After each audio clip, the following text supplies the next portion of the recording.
মধ্যে যদি মশা না থাকতো তাহলে মশারের কোনো প্রয়োজন ছিল?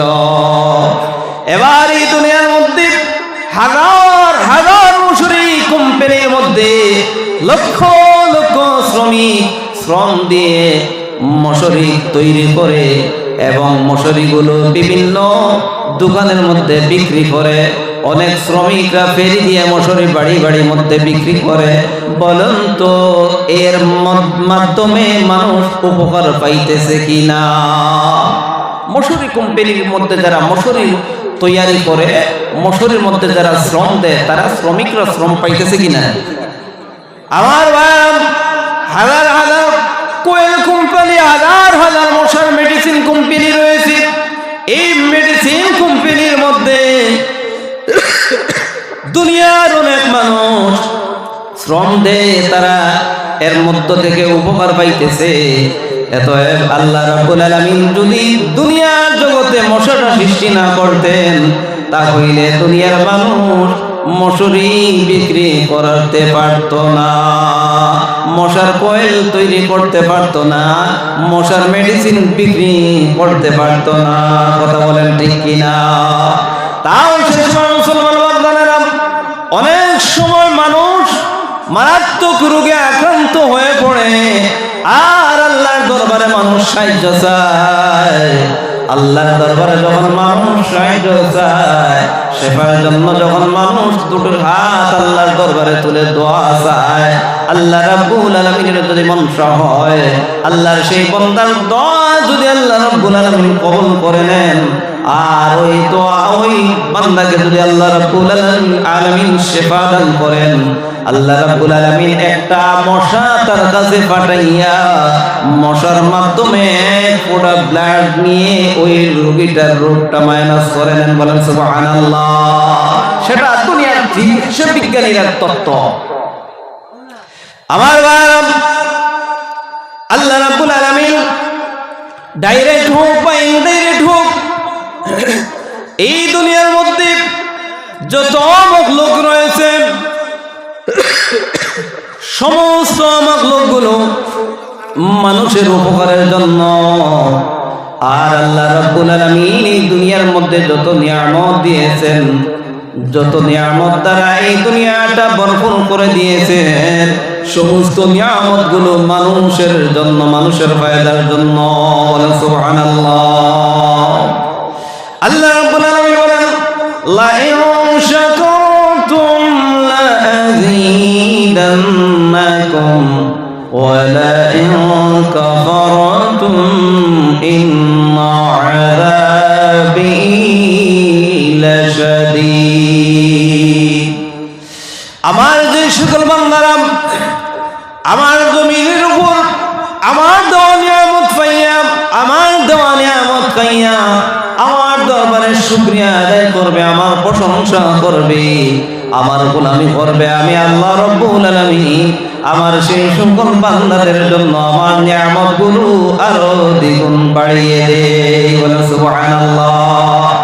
আর আমার যে সকল বান্দারা আমার জমিনের উপর আমার দেওয়া নিয়ামত পাইয়া, আমার দেওয়া নিয়ামত খাইয়া আমার সঙ্গে নিমুখারামি করবে, কৃপণতামি করবে, আমার না শুকর আদায় করবে, আমার সঙ্গে বখিলতামি করবে, আমার সঙ্গে না ফরমানি করবে, সেই সকল বান্দাদের কাছ থেকে আমার নিয়ামতগুলো আমি ছিনিয়ে নিয়ে যাই এবং আমি তাদের উপর আযাব বর্ষিত করি।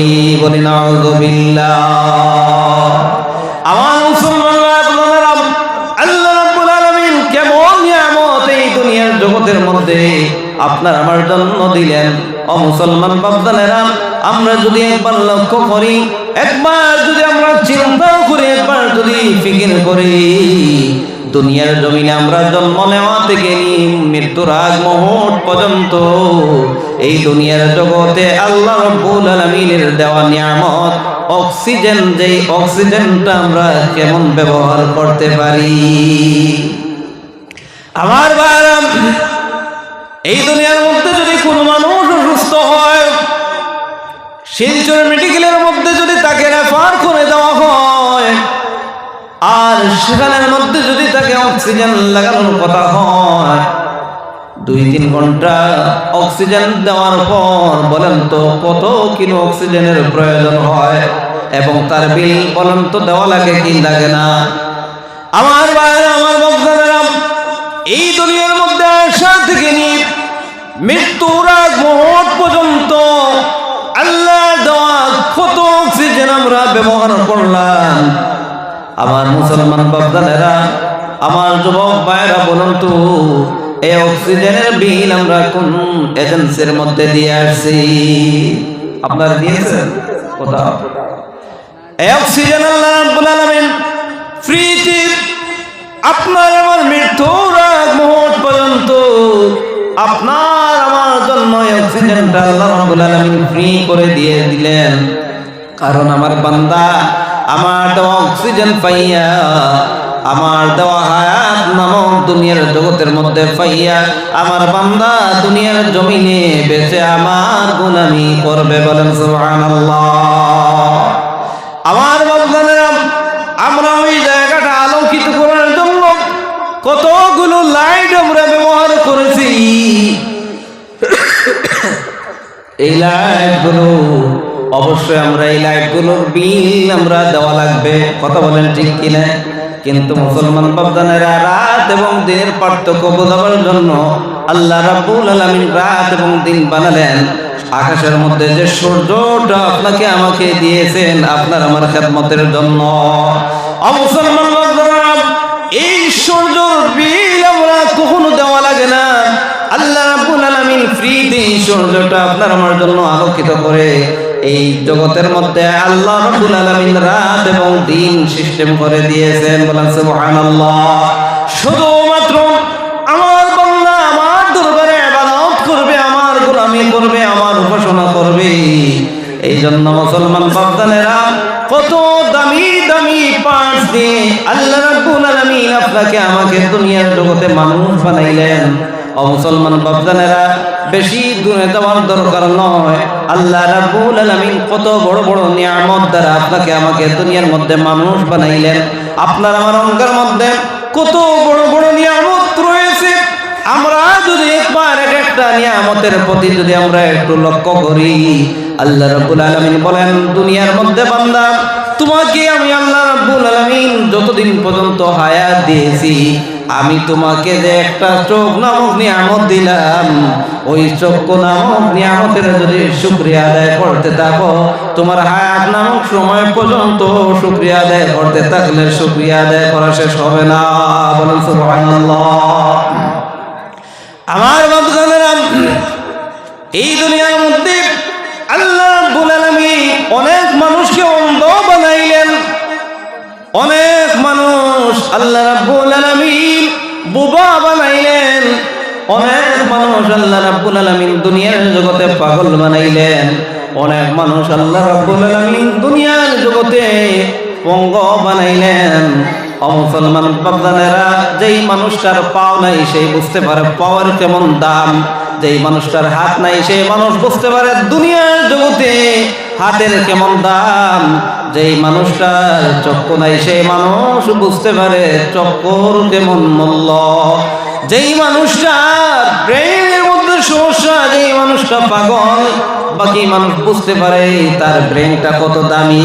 আল্লাহ রাব্বুল আলামিন এই পার্টগুলোর মূল্য বোঝাবার জন্য, এই নিয়ামতগুলোর গুরুত্ব বোঝাবার জন্য আপনার আমার সামনে মানুষ পাগল আমরা দেখতে পাই, অন্ধ দেখতে পাই, বোবা দেখতে পাই, আথুর দেখতে পাই। মুসলমান বাপজানেরা, তাদের প্রতি আমরা চিন্তা করে আমরা আল্লাহর প্রকৃত গোলাম হওয়া দরকার। বলেন ঠিক কিনা? মুসলমান বাপজানেরা, আল্লাহর ওলিরা এমনিতে আল্লাহর ওলি হন নাই।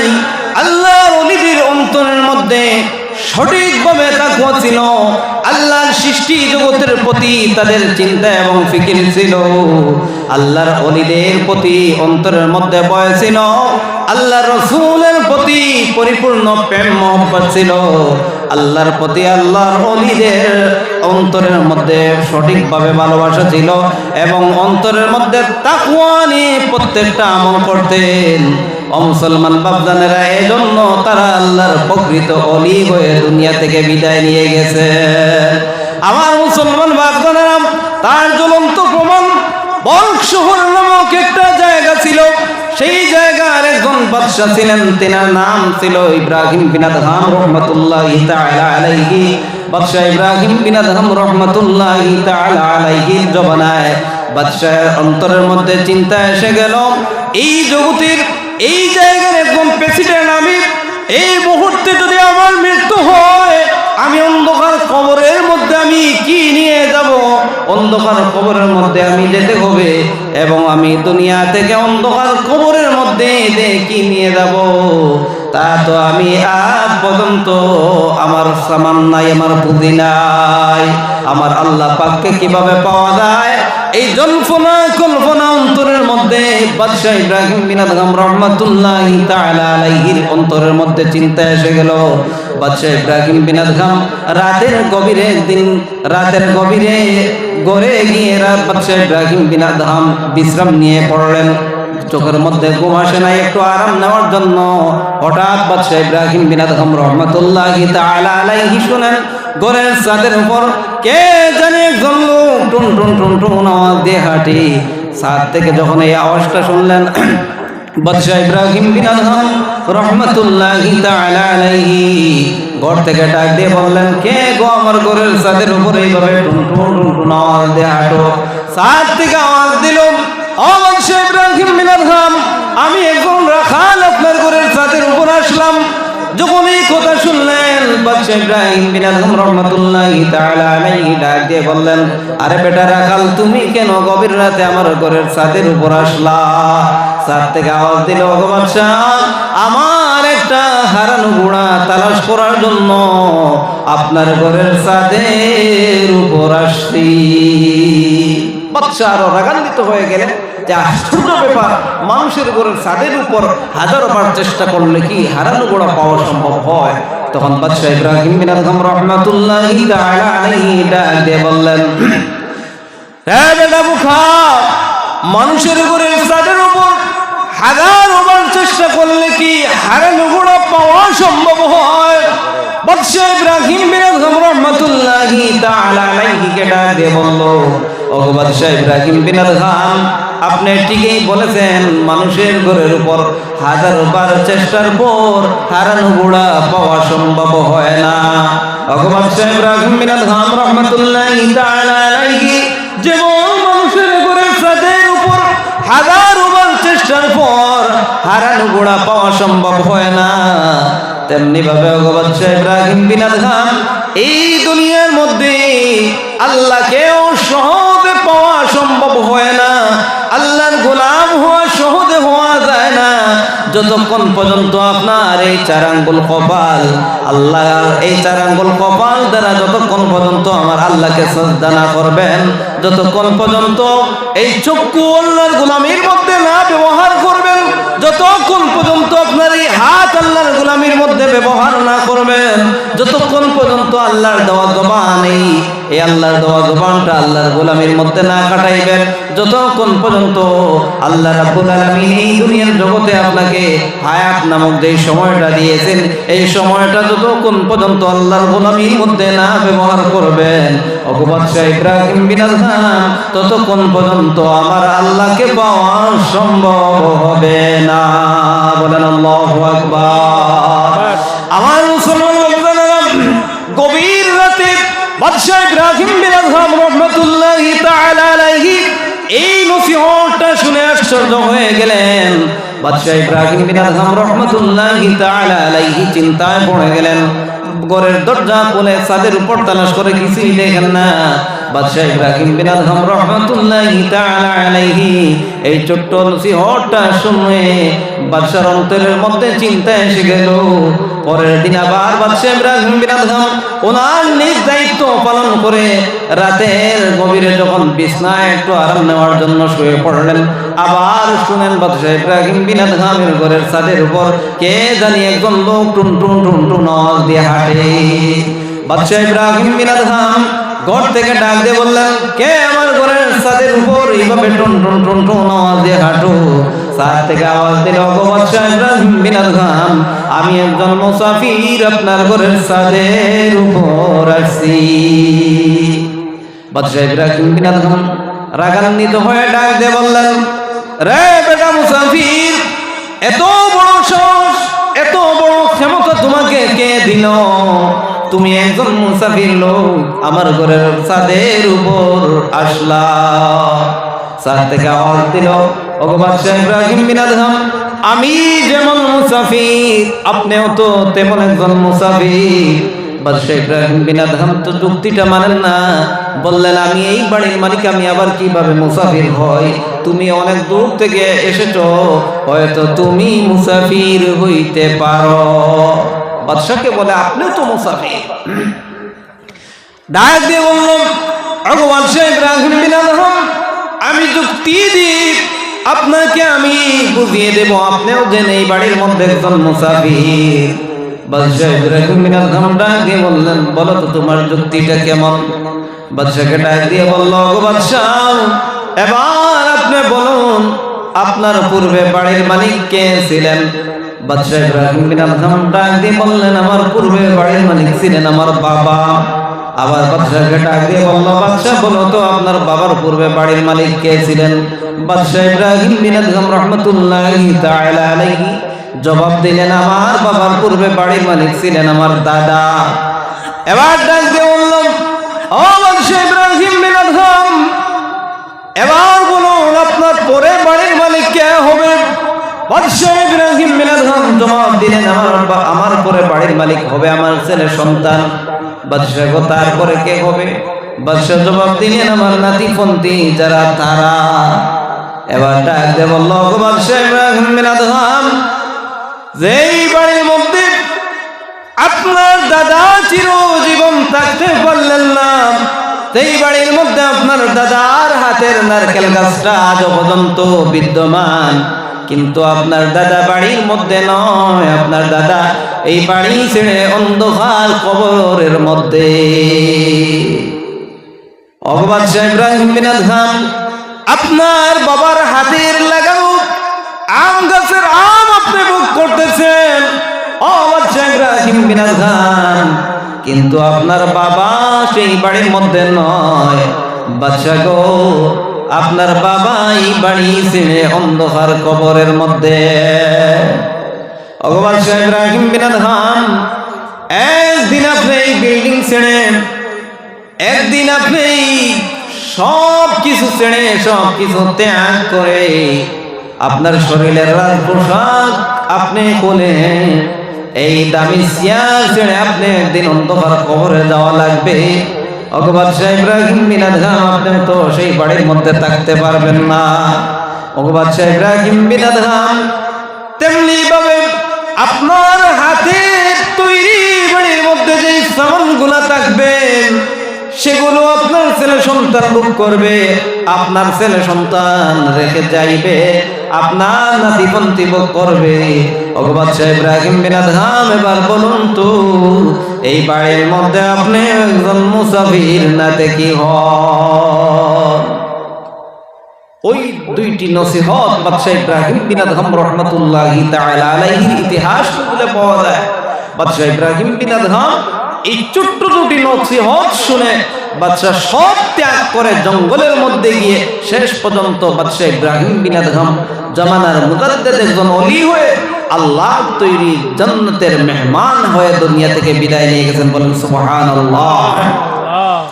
এই জন্য মুসলমান বাবা, আমরা অনুসরণ করতে হবে আল্লাহর ওলিদেরকে। আল্লাহর ওলিদের সম্পদে আমরা সবসময় সম্পর্ক রাখতে হবে। কথা বলেন ঠিক কিনা? আল্লাহর ওলিদের সঙ্গে সম্পর্ক রাখতে হবে, উলামায়ে কেরামদের সঙ্গে সম্পর্ক রাখতে হবে, সাহাবায়ে কেরামদেরকে অনুসরণ করতে হবে, আল্লাহর রাসূল সাল্লাল্লাহু আলাইহি ওয়াসাল্লামকে আমরা অনুসরণ করতে হবে।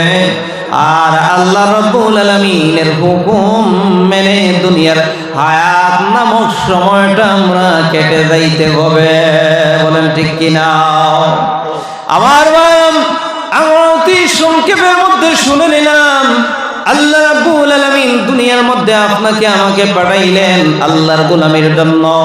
এবার মুসলমান বান্দারা, আল্লাহ রাব্বুল আলামিন মানুষ দুনিয়ার জগতের মধ্যে পাঠাইলেন, কিন্তু মানুষকে তো আল্লাহ রাব্বুল আলামিন হায়াত নামক সময় দিয়েছেন। কথা বলেন ঠিক কিনা? আল্লাহ রাব্বুল আলামিন বলেন, আল্লাযী খালাকাল মাউতা ওয়াল হায়াতা লিয়াবলুয়াকুম আইয়ুকুম আহসানু আমালা। আমার মুসলমান বান্দারা, আমার যুবক ভাইরা, আল্লাহ রাব্বুল আলামিন এই দুনিয়ার মধ্যে আপনাকে আমাকে হায়াত নামক সময় দিয়েছেন এবং মওত দান করেছেন। এই হায়াত নামক সময়টা আল্লাহ রাব্বুল আলামিন দুনিয়ার মধ্যে কেন দিলেন? আল্লাহ রাব্বুল আলামিন বলেন আহসানু আমালা। এই দুনিয়ার মধ্যে হায়াত নামক সময়ের মধ্যে আল্লাহ রাব্বুল আলামিন আপনার আমার কাছ থেকে আমলের পরীক্ষা নেবেন। বলেন সুবহানাল্লাহ। আমলের পরীক্ষা আমরা দিতে হবে। আমলের পরীক্ষাটা কিভাবে? দুনিয়ার জগতের মধ্যে মুসলমান বান্দারা দেখবেন স্কুল কলেজ ইউনিভার্সিটি আছে। কথা বলেন আছে কিনা? স্কুল কলেজ ইউনিভার্সিটির মধ্যে দেখবেন ছাত্র ছাত্রীগুলো পরীক্ষার যখন সময় হয়ে যায়, পরীক্ষার হলের মধ্যে পরীক্ষা দেওয়ার জন্য ঢুকে, দেখবেন কোনো ছাত্র ছাত্রীগুলো দেখবেন কালো, আরবার কেউ বা আছে ফর্সা, কেউ বা আছে দামি পোশাক নিয়ে পরীক্ষার হলের মধ্যে পরীক্ষা দেওয়ার জন্য ঢুকে। কারো হাতের মধ্যে কম দামি কলম, কারো হাতের মধ্যে দামি কলম, কেউ বা হেঁটে হেঁটে পরীক্ষার হলের মধ্যে পরীক্ষা দেওয়ার জন্য যায়। আবার কেউ বা হুন্ডা বাইক বা গাড়ি নিয়ে পরীক্ষার হলের মধ্যে এসে পরীক্ষা দিয়ে যায়। কেউ বা অফিসির ছেলে, কেউ বা ডাক্তার ইঞ্জিনিয়ারের ছেলে, কেউ বা কৃষকের ছেলে, কেউ বা দারোয়ানের ছেলে, কেউ বা আপনার ব্যবসায়ী লোকের ছেলে। দেখবেন বিভিন্ন কোয়ালিটির ছেলে সন্তানগুলো পরীক্ষার হলের মধ্যে পরীক্ষা দেওয়ার জন্য যায়। কেউ বা ধনী, কেউ বা গরিব। কথা বলেন ঠিক কিনা? এবার মুসলমান বাপজানেরা, যখন এই ছাত্র ছাত্রীগুলো পরীক্ষার হলের মধ্যে যখন বসে যায়, বলুন তো তাদের সামনে যেই পেপার এবং প্রশ্ন হাতের মধ্যে তুলে দেওয়া হয়, এই প্রশ্নের মধ্যে কি কোনো ব্যতিক্রম থাকে না? সবার সমান, সবার কাছে সমান। কিন্তু ছাত্র ছাত্রীগুলোর তো একজন আরেকজনের সঙ্গে মিল নাই। কথা বলেন ঠিক কিনা? একজন আরেকজনের সঙ্গে মিল নয়। এই পরীক্ষার হলের মধ্যে যখন তারা পরীক্ষার পেপারের মধ্যে প্রশ্ন থেকে সঠিকভাবে আনসার লিখবেন, পরীক্ষার যখন সময়টা শেষ হয়ে যায়, শেষ হয়ে যাওয়ার পর যখন পরীক্ষার হল থেকে সময় বের হয়ে যায়, যখন